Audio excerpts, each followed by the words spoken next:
Okay, hi everybody. I'm Kwon, and I'm a co-founder at Terra. So, what I'm going to be talking about is the title of this presentation is Growth Hacking Crypto. So, a lot of you that worked in startups and tech businesses prior to entering blockchain would know that any Series A, Series B stage startup would have a role called, the growth hacker or the head of growth, and so to speak. And that's one of the reasons. So the way that tech businesses have been run over the last 10 to 20 years is by growing quickly, right? And that's because users and revenue are reflective of the value that you're providing through your product and ecosystem. But yeah, so to quote Paul Graham here, people's perspective on him changes bit by bit. But to quote Paul, a startup is a company that is designed to grow fast.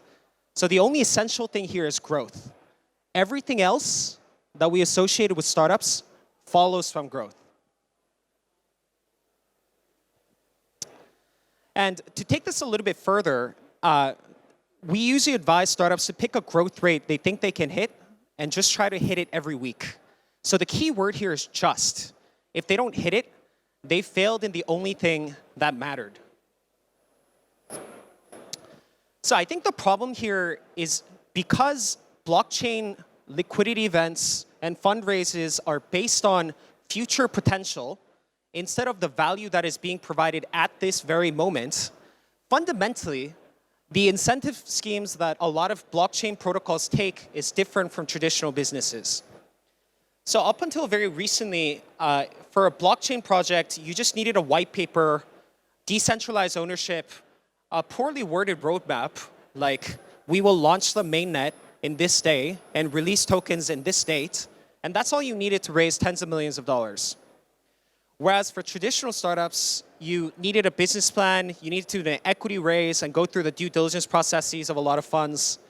You needed to worry about defending your stake, which meant be conservative in how many of your shares that you end up selling, and then most importantly, usership growth, in the sense that for each subsequent round of fundraising that you did, which is necessary to guarantee your survival, you needed to show that you're providing value, increasing in user numbers or increasing in revenue.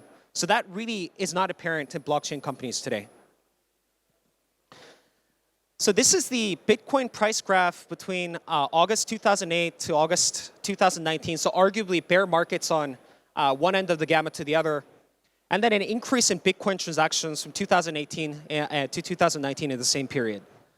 So what you see is that, yes, Bitcoin transactions are probably up, right, but at a much tamer curve than the increase in Bitcoin price in that same period. And I think anybody in crypto that's been in the market for enough of a time would agree that there's a fundamental disconnect between the user metrics that the project is providing and the actual increase or changes in prices.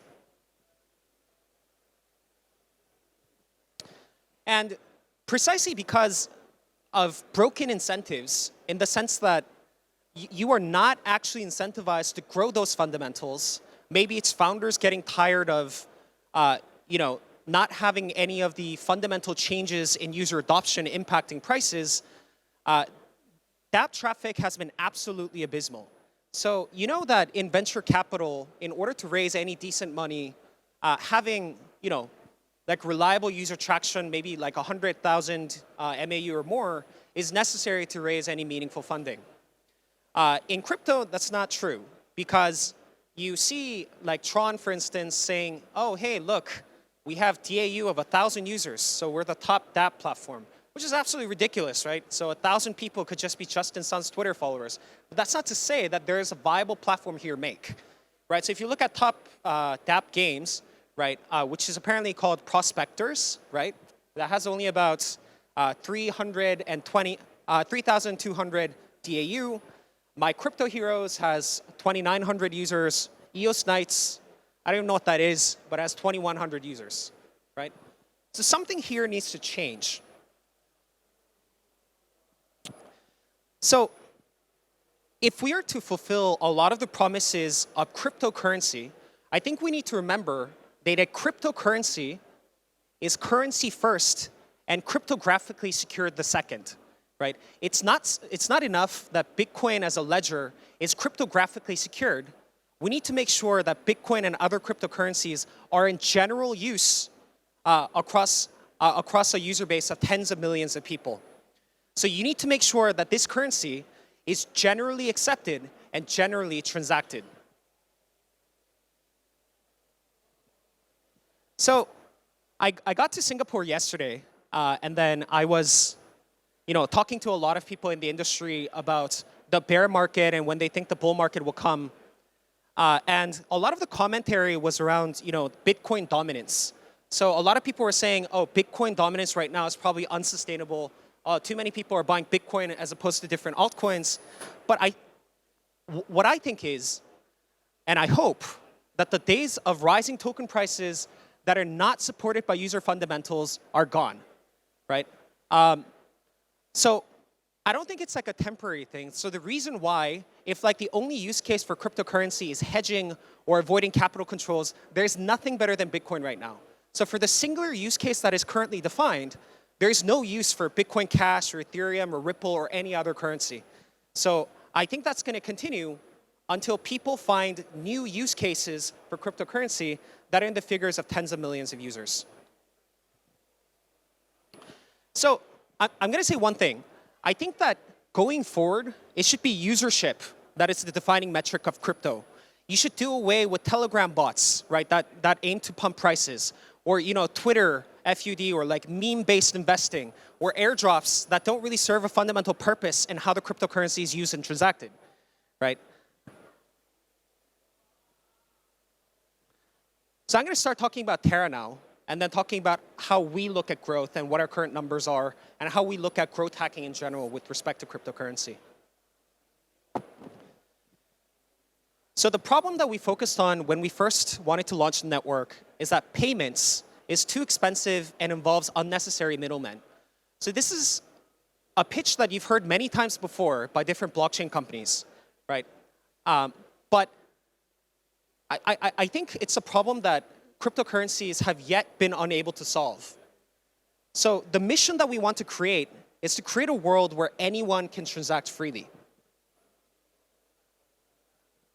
And the way we do this is that on the end user side of things, Terra offers the same seamless user experience as mainstream payment apps like Alipay and WeChat Pay. So the way that we think about this is today, consumers are already used to linking their bank accounts to be able to pay for things, like Alipay, or by offering a credit card at checkout like Visa and MasterCard. So I think the idea that you can centrally coordinate a paradigm shift in terms of user behavior from something that they're already used to managing private keys or looking at wallet addresses and self-custody is something that's going to take a long time to achieve. So what we do is that we are a fully licensed digital payments operator. So we operate something called Chai. So we have integrations with 14 of the top 15 banks in Korea, which means that we can link the user's bank accounts to their Chai accounts, and the user is able to pay for goods and products by simply entering a 6-digit PIN, instead of having to enter private keys or manage public addresses or anything like that. So the resultant end user experience is exactly the same as what you would expect from Alipay or KakaoPay. So there's no learning curve, it's exactly the same, and the value proposition is something that follows. So the real blockchain magic of this happens in the back end, right? So we think that there's a lot of benefits that can be had by replacing the complex payment rail with a single blockchain layer. So on the merchant side of things, by settling in the cryptocurrency instead of taking payments for cryptocurrency, I think has a lot of value propositions.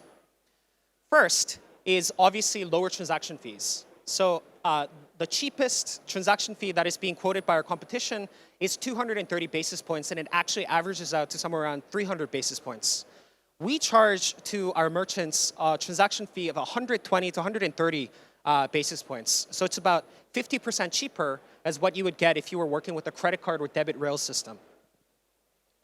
The second is faster access to working capital. So especially in a sort of a B2C network or if you're working with a lot of SMBs, like for example, food delivery or like restaurants, so to speak, restaurants simply can't wait 5 to 7 days, and in some cases in Southeast Asia, up to 2 weeks for payments from sales in 1 day to be processed, because you need to get the sales from 1 day to be able to purchase ingredients in the next. That's why in a lot of countries, people prioritize cash, right, over digital payment rails, because settlement times are something that they cannot currently tolerate, right? But with the Terra blockchain, you can get settled in 6 seconds if you choose to. So should you have need of working capital immediately, then you can liquidate immediately and have access to that working capital, which is extremely valuable. So when we were first starting the network, we realized that you shouldn't be just arguing this with a theoretical value proposition. No currency has value insofar as it isn't widely used and transacted. So from the very beginning, we assembled, shall we say, 20, 25 e-commerce companies across East and Southeast Asia that were each doing $1 billion to $10 billion in transaction volume in their own right. So these are guys like Timon, which is the second largest e-commerce company in Korea, doing about $3.5 billion in transaction volume. You have Tiki, which is the second largest e-commerce company in Vietnam that is invested by JD.com and, for example, grew 4x over the last 6 months. It includes Carousel, for instance, the largest C2C e-commerce company in Southeast Asia. It includes Pemin, which does $8 billion in food deliveries in Korea alone.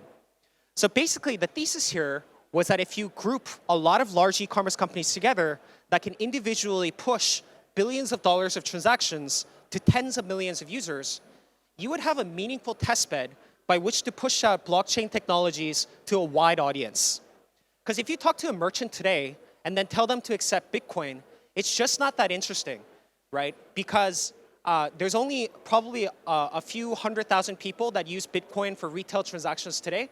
And building in Bitcoin transactions and having to deal with that daily volatility is simply not worth the cost-benefit analysis to like a large merchant that has millions and millions of users. But you do get this negotiating power if you already have a network that is being used by millions of users, that is over a currency that is doing billions of dollars in retail transactions, and that's essentially the vision that we want to get to, right? We want to be generally accepted and transacted across the entire Terra Alliance, which collectively pretty much makes up all of e-commerce in Southeast and East Asia, minus probably Taobao. So I talked about a lot of benefits that implementing blockchain technology can have towards the merchant side of the equation. But payments is a two-sided market, right? You have the consumer, and then you have the merchant. So even if we were able to recreate the same user experience, you still need to be able to give a reason to the end user to adopt Terra and Chai over, let's say, Visa or MasterCard. So what exactly is that? So Chai itself doesn't do payments in a vacuum, right? So it transacts using Terra stablecoins, which are which are stablecoins that are pegged to regional currencies of denomination. So we have a stablecoin that is pegged to the Korean won. We have a stablecoin that is pegged to the US dollar. We'll soon have a stablecoin that is pegged to the Singapore dollar, and so on and so forth. So the unique thing about the Terra stablecoin is that it's an algorithmic peg, right? It's one of the first algorithmic peg stablecoins in existence. So the basic idea is that when demand for the Terra stablecoin grows, the protocol mints more Terra in order to create more supply, therefore bringing the price back to its intended peg. And when the demand for Terra diminishes, then it needs to contract the supply of Terra by dealing with the secondary currency called Luna, which absorbs volatilities and price shocks in the Terra currency. And let me get to that in a second. But basically, the value proposition to the end user is pretty simple. So as Terra's adoption grows by integrating with multiple e-commerce merchants and various players in the Terra Alliance, demand for Terra is going to grow insofar as we are pushing the initial payments volume. And then in order to bring down in order to keep the price stable at the peg in response to increased demand, the protocol mints more Terra in order to meet the additional demand. And that is called in monetary economics seigniorage. So basically the alpha that is made by printing new currency. So we use that seigniorage to fund discounts and promotions at checkout rails at various e-commerce merchants in the Terra Alliance. So fundamentally, by transacting using Terra and Chai, consumers can get cheaper rates than they could in other competing platforms in their region. So obviously, as we grow and then we create ongoing discounts, it creates a virtual cycle where increased demand in Terra can create even more seigniorage and more promotions and more discounts. And then it can be sort of a virtuous feedback loop that keeps funding and increasing our growth. So obviously, you need to worry about the contraction side of things as well. So what happens when the demand for Terra stablecoin drops? So this is where the secondary token Luna comes into play. So Luna derives its value from transaction fees that are coming in from the Terra network. So as Terra is more and more transacted, a transaction fee somewhere between 0.1% to 1% is levied towards Terra transactions, and then it is given out as dividends to people who stake Luna, which is the staking token in the network. So it derives value from cash flows that are coming in from Terra payments. And in return, whenever we need to buy back some supply of Terra and burn it, the protocol issues new Luna currency. Basically, it's sort of a decentralized reserve, if you will, to reduce the supply and then buy back Terra tokens to maintain the price of the stablecoin at the peg. So our payment gateway launched about 55 to maybe 60 days ago, and it's resulted in meaningful user growth. So in the past 2.5 months with Chai, we've gotten about 400,000 monthly active users, and then about 850,000 USD in daily transaction volume. So given that the market leader KakaoPay is doing somewhere between $1 to $2 billion in transaction volume today, we are at a growth trajectory that would situate us to be among the top leading payment gateways in Korea and soon beyond. So the end user reception has been quite popular. So we've been featured in a lot of blogs, articles and such about the crazy discounts that we're providing across Timon, which was the first e-commerce company that we integrated with IDIS the second as well. So obviously, end users are buying into the thesis that, if people subsidize your transactions, that's going to be something that's popular.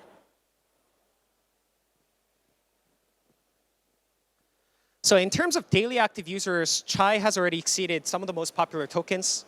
So Bitcoin today has a daily active user base of about 700,000 users. Litecoin has about 58,000 wallets. Chai, which is the payment gateway that is powered by Terra, has around 57,000 daily active wallets. So in terms of how we're performing against some of the really popular coins like Bitcoin Cash and Tether and Ripple, we're already starting to pull ahead of the pack.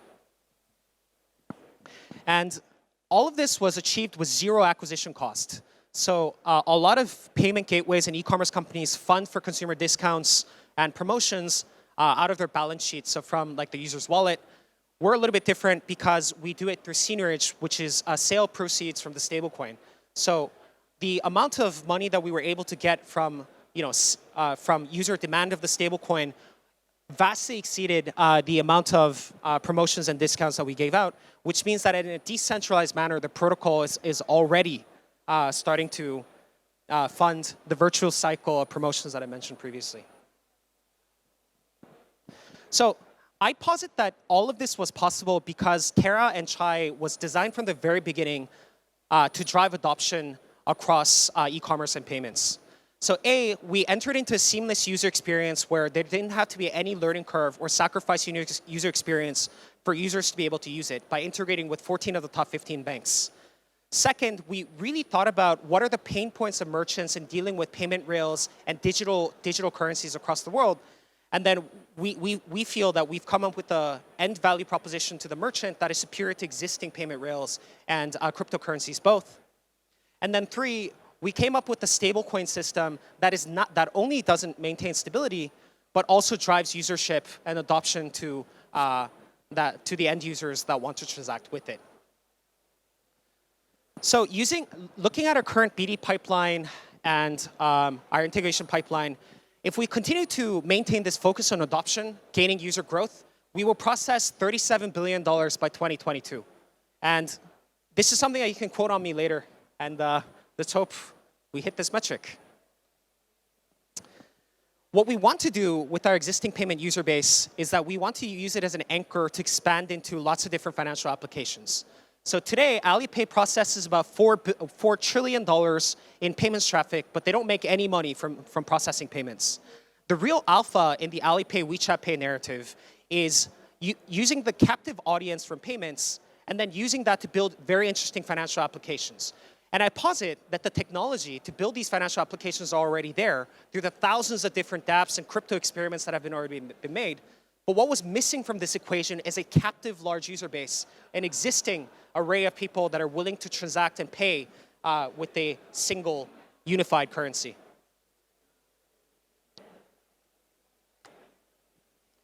Yeah, so I think basically the bear market isn't something that's transient. It's going to stick around for a while. Like the market can't take projects and cryptocurrencies with zero user bases maintaining hundreds of millions of dollars of valuation. I think it's about time that we adopted the most fundamental principle of startups and in this conference starting to ask each booth where their users are coming from. Thank you.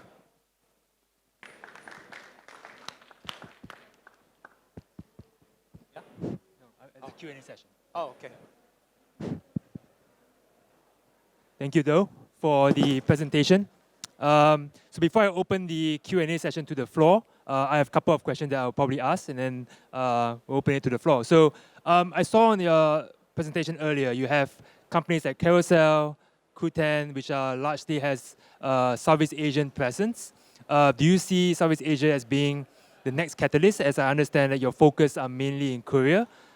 Maybe you can tell us a little bit more about that and what's your strategy are in terms of getting into bigger market adoption. Yeah, so that's a really good question. So if you talk about e-commerce market sizing in Korea, depending on who you're asking, the e-commerce market in Korea is anywhere between $80 billion to $120 billion. In Japan, it's in excess of $200 billion. And in Taiwan, it's $43 billion. If you combine the rest of Southeast Asia, it's about $4 billion. So in some sense, East Asia, markets in which we already have a strong network, these are our sort of number markets, bulk markets, if you will. And Southeast Asia represents our growth. So the really interesting thing is I quoted the statistic during the presentation, but Tiki.vn, which is one of the leading e-commerce companies in Vietnam, grew 4x over the last 6 months, which is one of the reasons why Jingdong decided to buy it, right? And Tiki isn't just a small startup. It's one of the biggest e-commerce companies in one of the fastest growing economies on the planet, right? So in that sense, even if they're starting with like maybe $4 billion e-commerce market now, I have no doubt that it will grow to something, $50, $100 billion within the next 10 years. Yeah. Thank you, though. I'm going to open the question to the floor. Is there anyone with questions? Yeah, sure. Hi, so my question is for Tiki.vn. How would be your plan to grow the user adoption with the Tiki platform? And how was the mindset towards the Terra as a stablecoin? Yeah, so that's a really good question. So the way that we think about countries like Vietnam and Indonesia right now is there's a lot of challenges that are coming in for regulation, right? Because regulators aren't comfortable with like opening up payment rails to crypto companies just yet. But I think one of the biggest value propositions of getting to deal with cryptocurrency is in sort of retail FX, right? So in Vietnam, for instance, there's a lot of demand for goods that are coming out of Vietnam. So for example, products that are created in Korea. But in the perspective of an e-commerce company, it's not possible to share inventory with a Korean vendor, for instance, because like the cost of processing payments between Vietnam and Korea is well in excess of 5 to 7%, right?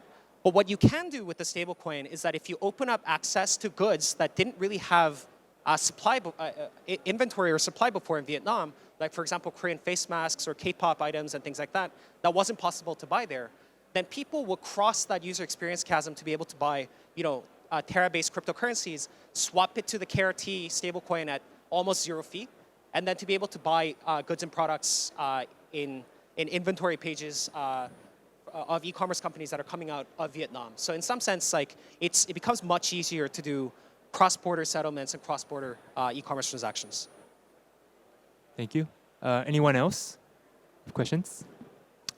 Okay, I have another one here. So the model that you have with alliance of companies, also issuing a stablecoin integrated with bank accounts into the app, and I know you have launched in Korea already. Have you seen any regulatory issue, any regulatory hurdle that you have to power through, and what are the problems that you face? Because as you know, Facebook Libra is getting a lot of red flag from the regulators. Do you see yourself facing the same problem as that, and how are you overcoming that?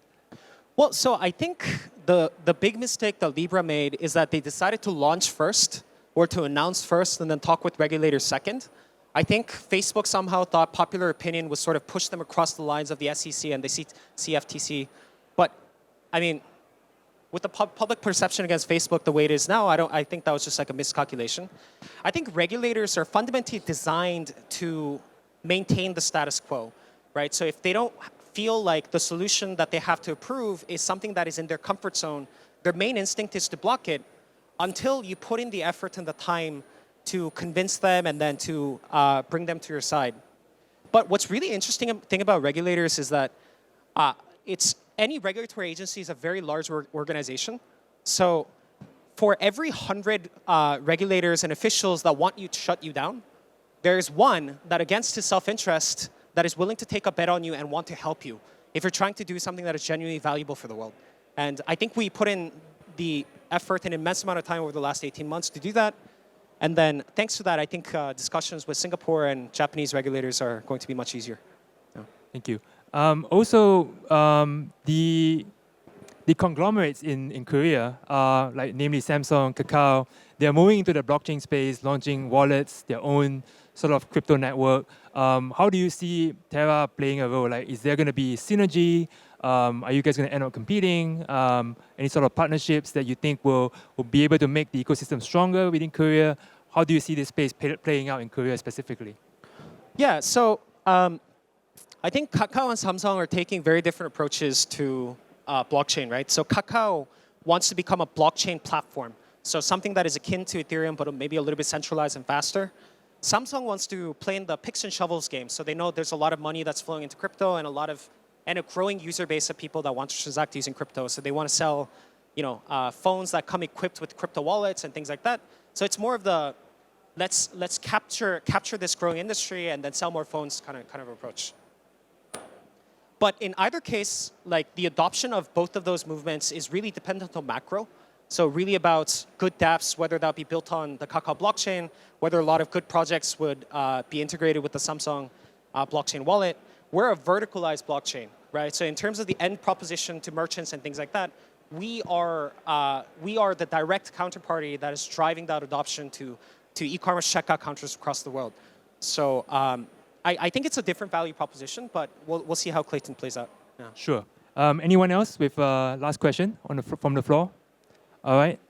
Then maybe last question for myself. So as more and more adoption comes into Terra, as you can see right now, there's a scalability issue in terms of certain blockchain network. And I understand that you guys are building it on top of the Cosmos SDK, which is proof of stake, high throughput. Do you foresee any sort of scalability issue as you grow and increase your merchant adoption and user adoption based on the current technology choice that you made? And if you do see them, how are you overcoming them and planning this according to your roadmap? Yeah, I think so far no scalability issues. Obviously, like we'll have to keep improving the tech stack as we grow in users, but that's more of an open-ended question for us as we grow, not something that's immediately pressing at the moment. Right, and so far, Cosmos is able to solve most of the problems that you guys are facing. Yes. Okay, all right. Yeah, so I think that's all from me. And thank you, Do. Thank you for spending your time sharing about Terra. And yeah, we'll come back again later after lunch for the next session. All right, thank you. Thank you.